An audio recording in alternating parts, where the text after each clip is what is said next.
Hello, it's me, your girl Caitlin of Sass and Cellulite, back with another episode of A Dose of Sass. Today we're getting sassy about moving our bodies. I'm going to talk about my relationship with the gym and movement and exercise and all of the above, how to get back into it if you have no idea where to start, what to do when you don't have any motivation, how to reframe your thoughts around moving your body and doing it in a way to celebrate the fact that you're alive and exist and are an amazing human, and not for the reason of needing to be the smallest person possible. So, no matter where you're at in your exercise, movement, confidence journey, welcome. This is going to be a fun one. So, one thing about me, I'm a musical theater girly. I grew up doing theater my whole life, and that took up like all of my extracurricular time when I wasn't rehearsing for like the school play. I was doing an outside of school play. And I did dance classes and play rehearsals, and all of that, one, filled my time, and two, was my extent of relationship with moving my body. Until I went to college and changed my major from musical theater to marketing, I had no frame of reference for like exercising outside of musical theater. Like, other than taking a dance class and maybe doing a few crunches at home, I was not a workout girly. I didn't have any like formal exercise training until I got to college. And here's the kicker, until I stopped moving my body regularly, combined with the fact that I was dealing with binge eating disorder, and combined with the fact that I was no longer a teenager in puberty, combined with the fact that I went off to college, hello freshman 15, hello freshman 50, started gaining weight, and I went, "Oh my gosh, we need to put a stop to this. I'm going to enroll in a gym." Had never stepped foot in a gym before, didn't know what I was doing there, still don't know what I'm doing there. I don't even have a gym membership anymore. But my motivation, my incentive for joining the gym when I was in college was solely for the purpose of losing weight, getting my weight gain under control, being small, end of story. So me and the gym weren't having a good time because that's not fun. I wasn't there to be like, "Ooh, let me see what the gym has to offer. This could be a fun little hobby." No, I was like, "What's the exercise I can do to make me the skinniest?" Googling on Pinterest, best exercises for belly fat, whatever. Like, I thought if I just found the next 30-day program, 15-day thing, 45-day, 75-day, that's the thing, that's the key that I was missing. If I just could commit to that, my problems would be solved. Let me let you in on another little fun secret. I never finished a single challenge. I bought program after program. I downloaded Pinterest graphic after Pinterest graphic. And after like a week, none of it was sustainable. Whether I didn't didn't enjoy doing it, it was too hard, my motivation waned, all of the above. My relationship with my body, my incentive for going to the gym was based on self-hate and not self-love. I've said it before and I'll say it again. You cannot hate yourself into a version of yourself that you can love. So if your motivation for moving your body, going to the gym, starting a program is from a place of body hate, don't be surprised when you don't finish. Don't be surprised when you don't have a good time. Don't be surprised when it's not sustainable. There's this trend I'm seeing on social media right now where people are trying to motivate themselves into moving their bodies, into going on a run, into going to the gym by calling themselves fat, by calling themselves big back, by calling themselves like all these horrible, hateful terms as their motivator to move their body. And let me just tell you right now, don't. Don't freaking do that, okay? It doesn't work, first of all, and you're actually making the problem worse, because no matter what results or lack of results you get out of moving your body, you're destroying your self-image and your self-confidence in the process. Your brain believes what you tell it. So if you tell it every day, "Hey, fatty, go to the gym," you're going to hear that every time you go to the gym, whether or not it's true. That's the kicker. Your brain believes what you tell it, whether or not it's true. So please, whether you're getting back into exercise, wanting to get back into exercise, exercising currently, I don't care where you're at, do not motivate yourself by negative self-talk. It's so incredibly harmful, and also it's not a helpful way of motivating, because clearly it hasn't worked in the past, or you wouldn't be here. So back to my relationship with the gym. The first time I ever joined a gym was when I was in college, and I went solely for the purpose of being small. Program after program, nothing was working, quote unquote. Working to my own standards. And also, yeah, I wasn't building a healthy relationship with the gym. I wasn't enjoying my time there because I was only results focused. I didn't care about being strong, about improving my cardio, about hitting PRs. Like, none of that mattered to me. I wanted to be skinny. And that lasted for several years. pretty much all throughout college, and then a couple years into my marriage when I started to like flip the switch and try to heal my relationship with food and body. Then the pandemic hit, gyms were closed, and I got to this point where I was like, okay, I've only engaged in movement and engaged in exercise from a place of self hate, and I don't want to do that. So I'm going to stop until I figure out how not to do that. And that's my first piece of advice for you is if you have only ever approached exercise from a place of being your smallest possible, achieving some kind of external or physical body results, then I encourage you to pause and let's reevaluate. And here's the thing. It might sound really scary to pause because you think, oh my gosh, if I'm not going to the gym 4 days a week, 5 days a week, 7 days a week, then I'm going to gain weight. I'm going to lose all my progress. And you might, but what's more important is healing your relationship with exercise. Reevaluate your why. Why are you going? If it's externally motivated, if it's physically motivated, you want to look a certain way, hit a certain weight, achieve a certain body aesthetic, you got to pick a new why. Let me give you some. Living a good long life. Moving your body is so good for you, regardless of if it changes anything about your body. You want to be able to carry a milk jug when you're 85 years old. You want to be able to pick up your kids. You want to be able to throw around your grandchildren. You want to be able to get up off the floor all throughout your life. You want to prevent health issues in the future. And I'm not talking about losing weight. I'm talking about mobility. I'm talking about strength. I'm talking about bone density. I'm talking about things that are going to carry with you for the rest of your life, decreasing risk of injury, just general quality of life, an incredible why. Carrying all your groceries in one trip, excellent goal. I'll give you another one, mental health. I know I notice a major difference when I like start my mornings with getting some fresh air, going outside, taking a little walk versus when I don't. The main thing about that I've enjoyed about having a walking pad has been my mental health benefits and also just mobility. Like when I'm sitting in a chair at my desk all day, I feel at the end of the day. Movement is so, so good for your mental health. Everybody knows that. And here's the thing, the lines can get blurry when evaluating your why. I know it's really easy to say, oh, yeah, I work out for my mental health, when in the little back of your brain, you know, but also it would be really nice if I lost weight. But also, I kind of want to look like this girl that I follow. But also, I'm trying to do that girl's booty routine because she looks really good and I want to look like that. But don't worry, y'all, it's for mental health. Stop lying to yourself. I'm not saying everybody is. I'm not. But you know who you are. And this is coming from someone who has lied to herself for many, many years. You know in the back of your brain, in your heart, what your true intentions are. So be real with yourself. And let me remind you, I'm not here to say you can never have a weight loss goal. You can never have a fitness goal. You can never want to achieve a different body aesthetic. I don't care. At the end of the day, you can do whatever you want. But here's the thing, that's not sustainable because it's rooted too much in your body image. That like it's so hard to draw the line of when is that going to be enough. That's my concern for you in setting a goal like that because as someone who has set many a goal, many a weight loss goal, many a fitness goal, it's never enough. And another common thing is people go, well, okay, it's not for weight loss, but it is for health. I want to lose weight for health purposes, and therefore that's the motivation for me moving my body. I know you've heard this if you've listened to this episode or follow me on social media, but I'm going to keep it quick. Health and weight are not mutually exclusive. You can improve your health without having to change your body. Secondly, again, be real with yourself. Is it for health or is it for weight loss? Because if you know the first thing is true, that they're not the exact same thing, then we get to the second part of actually what are you saying? Moving your body for health is a great motivator. But if it's weight loss disguised as health, that's a different thing. Be honest with yourself. So, all that to say, my main first piece of advice is figure out what your why is and separate it from your body.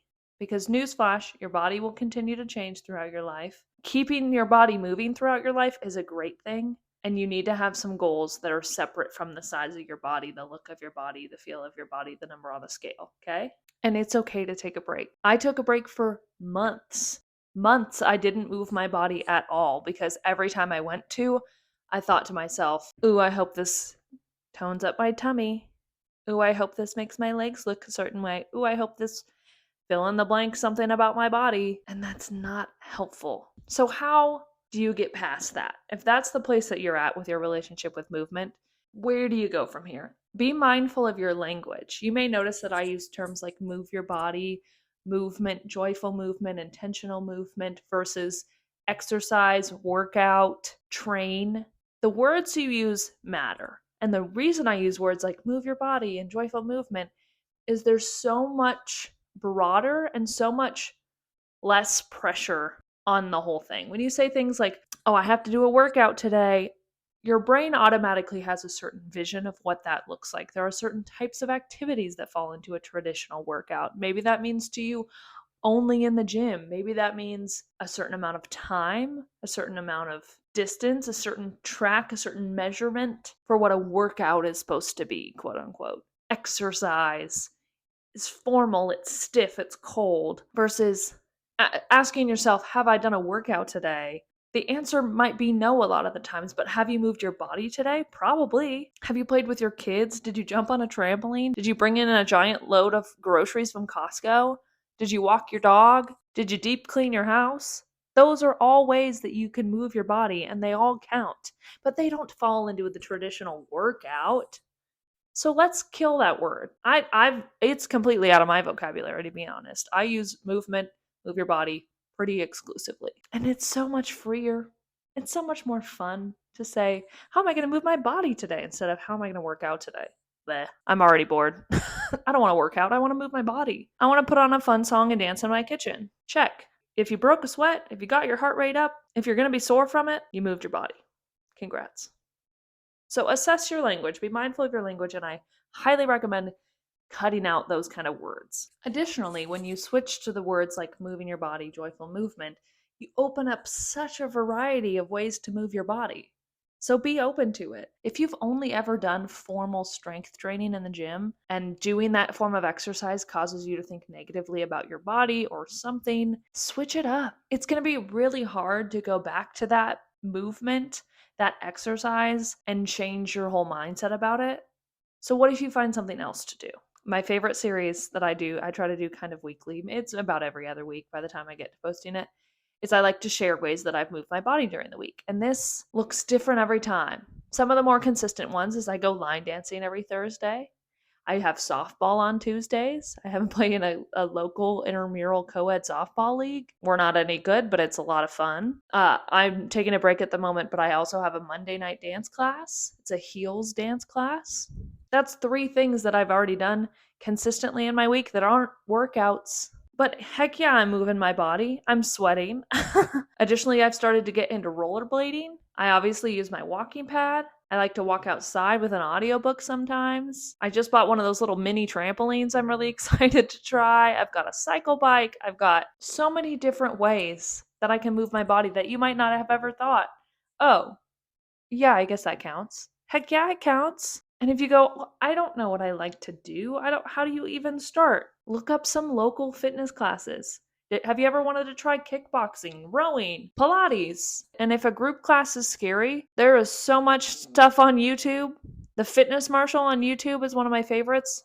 That's one of the ways that I started to kind of get back into movement is I would pick like my favorite songs and they've got little choreography to it and it sure gets your heart rate up and it gets you sweaty. And the thing is when you do it in the comfort of your home, you don't have to be good at it. Nobody's watching. If you mess up the moves, it doesn't matter. Just keep moving. Catch up when you can. When I don't know how I want to move my body for the day, but I know I want to get something in, I'm feeling stiff, I'm feeling lethargic, I go, what do I want to do? I turn on my favorite upbeat song and I dance around my house until I feel like, ooh, actually I want to keep this going. Let me find some YouTube dance workouts to do. Ooh, actually, that was fun, but now that I'm warmed up, I think I want to do something a little bit slower. Maybe find a little like yoga thing online. There is so much online. YouTube is an endless vast of resources. Get some friends and learn how to play pickleball. It's easy and it's fun. Go to a trampoline park. I did that with my nieces and nephew one time. That'll exhaust you. You don't need to go sign up for a gym. You don't need to go buy a crazy workout class. But if that sounds fun, go for it. Figure out what sounds fun. Another way that I keep it fun is sometimes I do want to do a little bit more traditional workout activities, but I don't just want to like look up a Pinterest graphic and follow it. So what I've done is I write down, I'll go get my little jar so you can see it if you're watching on YouTube.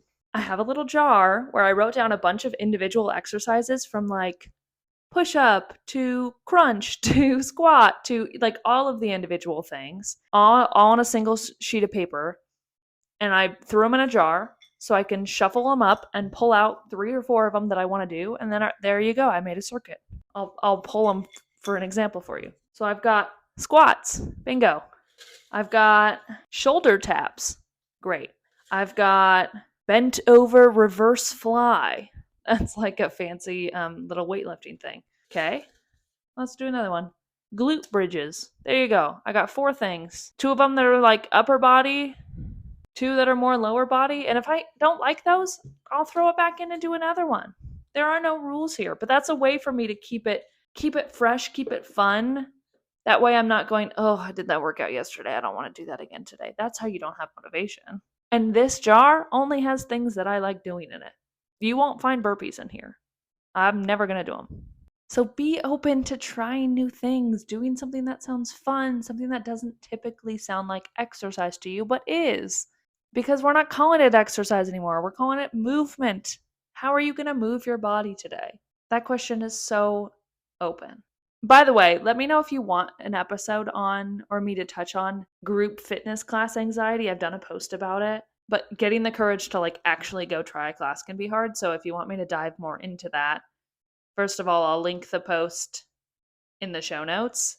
And if you have more questions, let me know, or I can do an episode about it. Another thing about assessing your relationship with exercise, evaluating your why, broadening your definition of what moving your body can look like, and also eliminating external tracking measures. So whether you like to wear your Apple Watch all the time, or you think that a workout has to be 30 minutes to count, or you think that you have to run at least a mile for it to count, or you have to whatever, get rid of them. There is no magic number for an exercise to count. Everything is made up. 10,000 steps a day, it's made up. If you find yourself moving your body and constantly checking your Apple Watch to go, gosh, it's only been 15 minutes. If you're pooped, call it quits.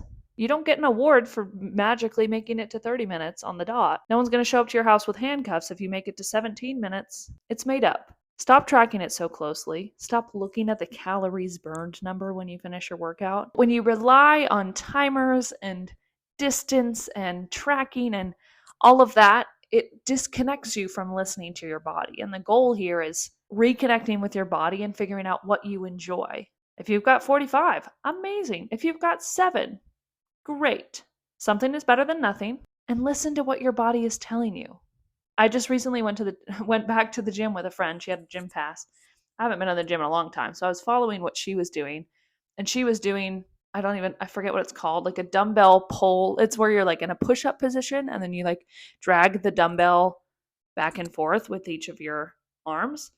I've done that in the past. Haven't done it recently.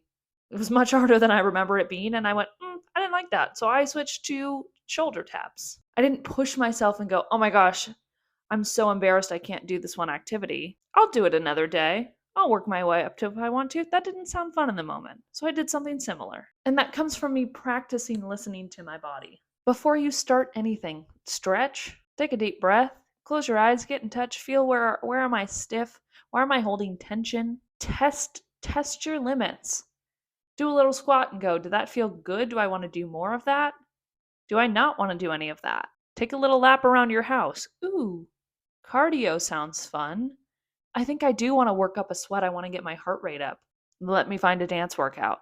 Ooh, I've got really minimal energy. I'm just going to do some stretches on my bed. Amazing. All of those count. None of them are wrong. Whatever your body feels like doing in the moment is correct. I don't care how many calories you burned. I don't care how many rings on your Apple Watch you closed. I don't care how many steps you got. Do what feels good. And if you don't know what feels good, try something new. You just gotta frickin' do it, unfortunately. Like, there's no magic answer for the day. For me, it changes day to day. If doing the same workout for 30 days in a row doesn't sound fun, don't do that. There's no reason to. Also, very importantly, before you engage in any kind of movement, aside from getting in touch with how does your physical body feel, also pay attention. Have you eaten? Have you drank enough water? Are you really stressed? Are you too tired? How do you want to feel before, during, and after the workout? Are you sore? Did you get enough sleep? These are all questions to ask yourself before just jumping into an activity to assess whether you're ready to do it. Rest is just as important as moving your body. Getting enough sleep, drinking enough water, eating enough food. We're not earning and burning around here. We're not earning our food by working out. We're not burning off our food by working out. We're eating and we're working out, two separate activities. And in fact, you need to fuel your body to work out, and you need to fuel your body afterwards for recovery. So get that earning and burning language out of your brain. A few other pieces of advice. These are some of the core confidence pieces of advice that I tell you, and I'm going to apply them to moving your body and your relationship with movement. Clean out your closet. That means your activewear. Buy a cute little activewear set that fits your body right now. Don't keep your old workout clothes for motivation. Because here's the thing too, is if you've only thought of exercise as a certain type of way and a certain type of look and a certain type of activity, then you probably have associated certain types of outfits, certain types of things you can wear, things that you don't have the confidence to wear, things that you think, oh, I could never wear that to work out. We're reinventing the wheel over here. We're going to buy a new outfit, we're going to try a new thing, and we're going to have a new mindset, okay? So clean out your closet, clean out your Instagram feeds. I know that you've convinced yourself you follow that person for workout inspiration, but if every time you look at their content, you're comparing your body to their body, it's no longer inspiration, it's comparison. It's not motivation, it's damaging. And if they're promoting something extreme like fasted cardio or skipping meals or heavy restriction or an intense no days off, no cheat days, 2 workouts a day kind of routine, we're not doing that around here. Unfollow the people that are doing extremes. You don't need it. Somebody that tells you, oh, your workout didn't count because you didn't have protein within 30 minutes after. Shut up. Blah. Give it a rest. We're moving our bodies for life, for the rest of our life, to enjoy it, to have something fun, to feel good, to feel healthy. And just because I didn't follow my roller skating around the neighborhood with 30 grams of protein, too much information. Clean out your Instagram feeds, in your TikTok feeds, okay? Now let's talk about motivation. I got this comment from a follower that said, I'm really struggling with moving my body. I have no motivation to do it unless I'm being mean to myself, which I'm trying not to feel. How the heck do I get up and out when I really, really don't want to? And let me tell you, that is very relatable. And my first piece of advice is sometimes you don't have to. Sometimes it is okay to rest. And like I said at the beginning, is if your only motivation ever for moving your body has been being the smallest version of yourself possible, then maybe you do need to take a break. If the idea of skipping a workout for the day gives you stress, then it's a sign you probably should. If you're scared to go on vacation because you're going to get out of your gym routine, you need to take a vacation from the gym, okay? It's not healthy to have that kind of anxiety about moving your body. And let's talk about being motivated. I've already said you can't hate yourself into a version that you can love. Do not use negative self-talk as a motivator for moving your body. It won't work, and it's more harmful than helpful. So how do you stay motivated? First of all, motivation is temporary. It is a temporary feeling. Only rarely do I actually feel motivated to move my body, and it's probably coming from Sunday Scaries. Motivation is not something that can be turned on and off. How you stay motivated is reconnecting to, why am I doing this? What am I doing? Broadening your definition of what moving your body looks like can allow you to be way more consistent. I'm way more consistent than I've ever been with exercise because it doesn't look the same exactly every day. Instead of worrying about only working out when you have the motivation to do so, focus more on discipline. And I know discipline is another kind of icky fitnessy word that I don't really love. Gabby Mail and I talked about discipline in her episode called Don't Start a Journey. I highly recommend going and listening to that. It's one of the very first episodes. Discipline just means consistency, practice. And you'll find motivation comes, discipline comes when you actually like what you're doing. That's how it's more sustainable. I talked about this in a reel I did recently where I'm talking about veggies are still veggies if you cook them in butter. You're more likely to eat your vegetables if you like how they taste. If you dip them in ranch, if you cook them in olive oil. First of all, they're still vegetables. And 2, you're probably more likely to eat your vegetables. Raw vegetables are boring. The same gym workout every single day is boring. You're more likely to move your body if it looks different every single day, or if it's something that you like doing. That's how you stay motivated. And if your why is connected to something outside of your body. So how the heck do you start? Baby steps. Take a break, take a step. Was that too much? Take a break. Try another thing. Oh, you reverted back to an exercise you've done before and it brought up negative body images? Let's not do that again. Let's do something else. Ooh, I worked out and I realized I really hadn't eaten enough today. Let's not do that next time. Don't set a timer. Don't set a limit. Don't set a goal of, I have to work out 4 days a week. I have to move my body 4 days a week. Just start in little ways. I know it sounds so dumb and cliche. Take the stairs. But like, that helps. My friend Laura Gerard, if you're not following her already, you need to, because she's like one of my favorite people. She did a post recently that was like tiny ways that you can improve movement throughout your day that aren't just take the stairs. One of them, for example, was like, if you carry a shoulder bag on your right shoulder all the time, like switch it to your left. Let's balance it out. Tiny things like that are like, of course, carrying your shoulder bag might not be considered movement for you, but things like that help improve your body that aren't just taking the long way home. But start small. Don't start a journey. You don't need to start a 30, 45, 60, 75 day thing. What do you want to do today, right now, for 5 minutes? And then try it again tomorrow for 5 minutes, maybe 10. Didn't like that? Do a different thing. It doesn't have to be that serious. Okay? And overall, in case I haven't said it yet in this episode, being your smallest self, least important thing. Your purpose in life is not being the smallest version of yourself. Movement doesn't have to be in a gym. Find something you like to do and stick to it, okay? Love you lots. If you like this podcast, please share it with a friend. Leave a rating. Helps me get discovered by other people that need to hear this message. And if you have topic requests, also feel free to send me a DM at Sass and Cellulite on Instagram. And I'll talk to you soon. Bye.